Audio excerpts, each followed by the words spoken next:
Hey, it is the day before Thanksgiving and using my lunch break to take care of the chickens here, which they're already open. The kids probably already took care of them this morning, so that's good. But I'm gonna double check their work.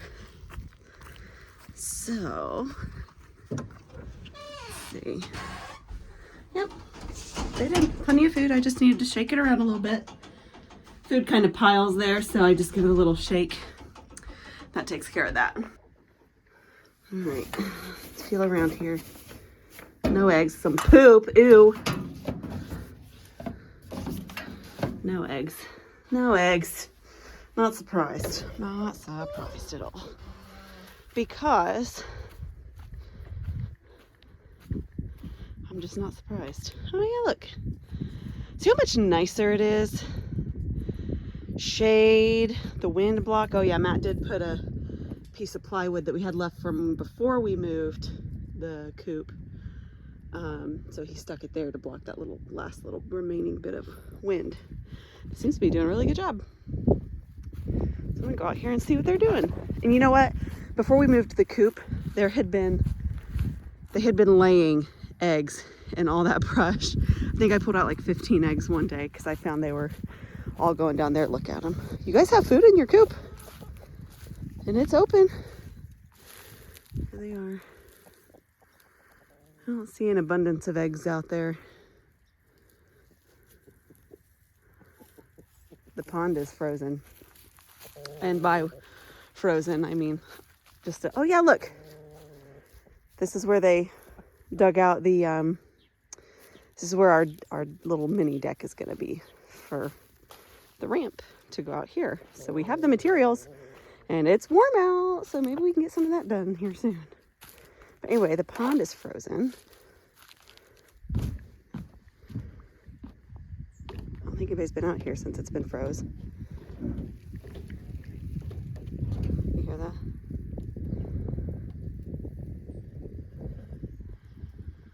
Looks like slush. Look, you can see the air bubbles under there.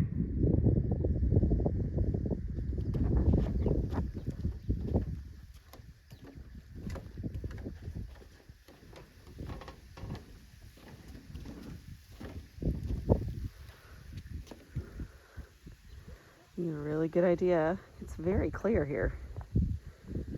It's kind of hard, I guess, with the glare to tell. Oh yeah, there you go. See how clear it is. But yeah, pond's frozen. Now, of course, it never gets cold enough here to like skate or walk on it. One time, so we have cameras over at the farm too, and one time a couple years ago, my dad was checking this camera and it had snowed and the pond was thick enough, so it gets thick enough that the dogs can walk across it. We don't like it. We don't encourage it. They do it because they're animals, you know. But one year he had looked at the cameras because he saw like this random path out into the pond. Well, some random person, and we know who it was, they know who it was because they were called out on it, walked out probably 15 feet onto the frozen pond. They just came here one day. It was not a family member. They just came here one day and walked out and walked back. I mean, they literally were taking their lives into their own hands because they could have so easily broken through this. I mean, we're in the Midwest. We're in Ohio. It doesn't get cold enough to walk on ice here on ponds. Not on ponds this deep. Over there, it's probably 15 feet or so. But it was ridiculous. And finally, I mean, my dad finally caught up with them, and they said that he ran into my grandpa, who used to live at the farm, and my grandpa had told him he absolutely could go out there and whatnot. And my dad said, well, that's impossible. You wouldn't have ran into him because he's in the nursing home. So big liar. They were called out on it. It's never happened again. But man, oh man. Yep. How pretty though. It's our farm. It's our family farm. Our favorite piece of heaven on earth. And then our home. And then out there, my cousins will be building their house. They've gotten their building permit, so they are getting close. Well, since there were no eggs and there's nothing really to do, the kids fed them and watered them. They're open, they're out wandering around. I will be working this afternoon and then this evening prepping for Thanksgiving. So I'm doing a few pies, a buttermilk pie, which I shared that recipe. I will be doing, trying my hand at a pumpkin pie. I've never made pumpkin pie. I just want to know if I can do it. And then sugar cream pie and a green bean casserole, sweet potato casserole, corn for another one, and then we're having a Friendsgiving on Saturday, and I'll be doing like some hors d'oeuvres, or Sunday, and I'll be doing hors d'oeuvres. We're all doing hors d'oeuvres, appetizers. Not fancy. Okay, so yeah, that's the chickens today. Not much to do for me. Well, I've reached the point in the day where I am pulling together dinner because I have a lot of other stuff to prep for tomorrow. So I had like 1.5 pounds of ground beef to use. So I was trying to figure out what to do with that. I didn't want taco stuff because we do taco stuff a lot, and I didn't want hamburger helper because we had it the other night. And I didn't want sloppy joe because we had it a week or two ago. So I'm gonna do a shepherd's pie because I've got tons of veggies right now. I've got the beef already browned up, so I've done 2 cups of brown gravy, and I'm going to just prep this up and get it all in the bowl and mix it up, and then I'll tell you what I do next. All right, so I have got about 1.5 pounds of ground beef already cooked, 1 can of French style green beans. I typically use cut if I make this, which I say typically, I've not made it in years. And I've got a couple cans of cubed, they're whole new potatoes, and then I cubed them up. And I've got 1 bag of freezer corn that I have thawed. And you are just gonna give this a stir here in your bowl. I'm gonna pull out this couple pieces of green bean that are kind of the stem. You're just gonna stir it up, and it looks like what I would normally give my chickens. That's okay. Some people add peas to theirs. I would love to add peas, but half of the family won't eat peas, so I don't add it. Next, you're gonna take your 2 cups of gravy. You're gonna pour it all up in this mixture here.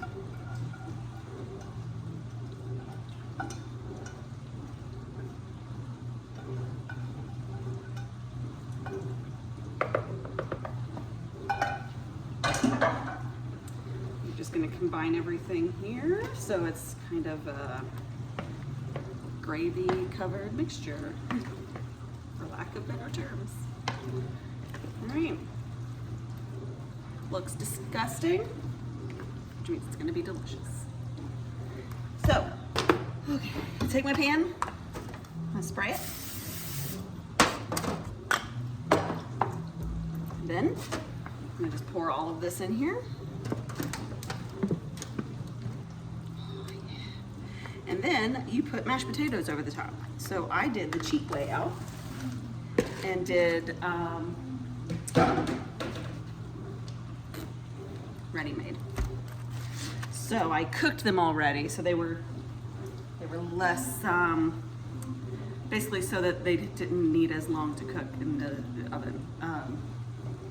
If they're already warm, don't have to worry about being cooked all the way through. Potatoes are dense, and I want the heat to get all the way to the middle. So I am just gonna take the mashed potatoes. Ooh, I might actually need to do 2. Let's see if I can make this spread. It doesn't have to be a super thick layer. Just enough to coat the whole thing. Yeah, no, we should be good. So you can't see this, and I can't put this up here because those are hot. Let me see if I can. Oh yeah, there we go. So I am just going to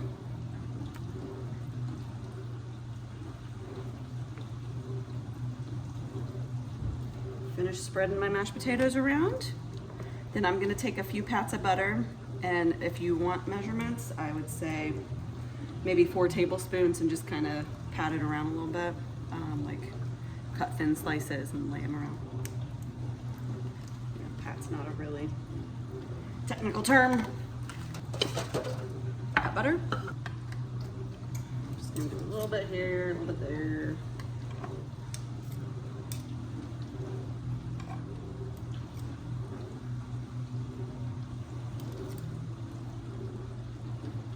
You don't really need a side with this. But I'll probably do some biscuits or croissants or something like crescents or something like that. There I have it. So you're gonna put it in the oven at 350 for about 30 minutes. This is a very cheap pan. Did you see that sink in? All right, so I'm gonna put this in the oven at 350 for 30 minutes.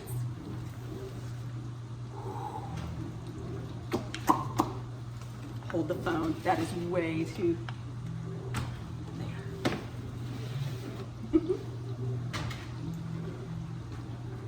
All right, let's set that bad boy. I'm gonna clean up this mess and then start getting ready for Thanksgiving. All right, so I am going to prep the green bean casserole. We're prepping tonight. We're not cooking anything up. So I am going to do about 5 cans worth of cut green beans for the green bean casserole. And I'm gonna need a spoon. So you're at this angle tonight because I've got so much going on right now. It's crazy. Anyways, so I've got cut green beans. You can do canned, you can do fresh. Just a couple days ago, our son's youth group had a chip-in for a Friendsgiving, and I think maybe 3 scoops of green beans were eaten. So I am not wasting these. They're perfectly good green beans, and they've been stewing in butter in the fridge for 2.5 days. Oh, and people are getting ready to be here for dinner. So anyways, doing this. I'm gonna do 2 cans of cream of mushroom soup. Ooh. And then you're gonna get a splash of milk and put it in there. People are about to come in and it might get crazy, but that is okay. Splash of milk. I'm gonna try to put that in there too early. Don't worry, it's fine. It was touching literally nothing. It was on the edge of a bowl. So you're just gonna stir this up. Green beans, cream of mushroom soup. Tomorrow, so I'm gonna put it in this pan. Tomorrow I'm going to, right before I bake it, top it with some French fried onions and bake. And it'll bake at about 350 for about 25 minutes or so, 25, 30 minutes. Just until the French fried onions are nice and browned up. And it's gonna be delicious.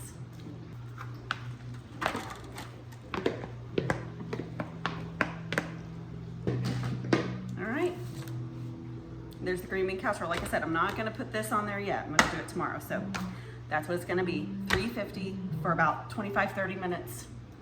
And hopefully that's gonna be a good staple side for your Thanksgiving. I just realized there's that stinking bar all the way down the side, but I'm pretty sure you could still see everything because I was gauging off of what I saw. Anyway, sorry about that big bar. Rookie move. It was time to pull out the shepherd's pie and it looks amazing. That's what it looks like on the top. And it's so stinking good. I can't wait to eat this. And I've got crescents in the oven. They're about done. My people are on their way over. I just saw them. So anyway, shepherd's pie, everybody.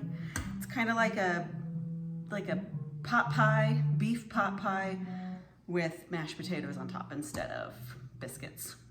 So anyways, add or take away veggies as you want.